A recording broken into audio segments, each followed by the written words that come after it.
It's unboxing. So, mag-unbox tayo ngayon ng dapat pamasko ng asawa ko to na pantalon. Alam ko pantalon to.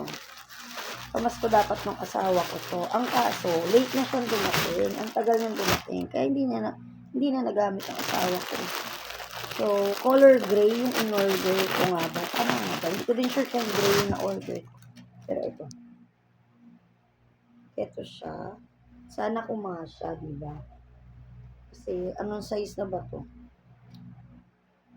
Size 34 na itong kinuha ko. Sana magkasya. Stretchable naman siya. Oh, mura lang bili ko dito. So, hindi ko rin matanda kung nasa magkano. Pero check nyo dyan sa Yellow Basket. Maganda yung tela niya. Makapal. Ayan o. Makapal yung tela niya. Hindi naman sobrang nipis. Hindi sobrang kapal.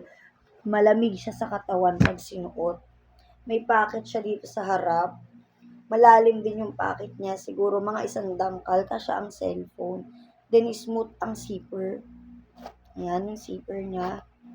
Then, itong butones is, ayan, yung pinaka-butones niya. Ito yung loob. Ito yung pinaka-lagyan ng butones. May butas na.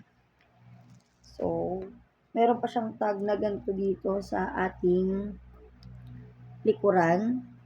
Then, meron din siyang patag na ganito na nakatahi dito sa ating baywang. At ito yung pinaka-puwitan niya. Yung anong tawag doon? Yung pinaka-bulsa sa likod. Yan yung pinaka-puwitan niya. Ayan. Ang ganda niya, promise. Walang halong biro. Kasi ito yung haba. Mahaba din yung ano niya. Ayan, yung haba. Mahaba din yung pantalon niya. Ang pinoproblema ko is yung bewang. Kung kasya sa asawa ko. Kasi hindi ko nasukat ng medida yung bewang ng asawa ko. Gawa nga, nang wala din naman kami medida sa bahay. Kasi ito, may bulsa siya dito na maliit. Yung parang pang coins lang na bulsa. Yan. Meron din siyang size sa loob na etiketa. Ito yung pinaka-loob niya. Maganda naman yung tahi sa loob. Stretchable yung ating pantalon. Yan. So, ano pa inaantay nyo? Try nyo na din tong pantalon na to. Maganda siya.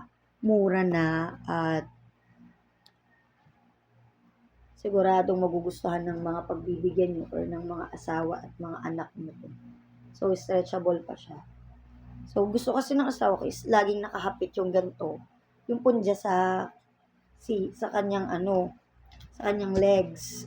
Tsaka yung mga ganito. Ayaw niya ng maluwag na pantalon. Gusto niya ay fitted sa kanya talaga. So, mukha namang nakabaston to. Sana kumasya sa kanya, diba? Pagka naisukat na siya or naisuot na niya, yes, kukuha na natin ng video nang hindi niya alam. Kasi nonchalant yun.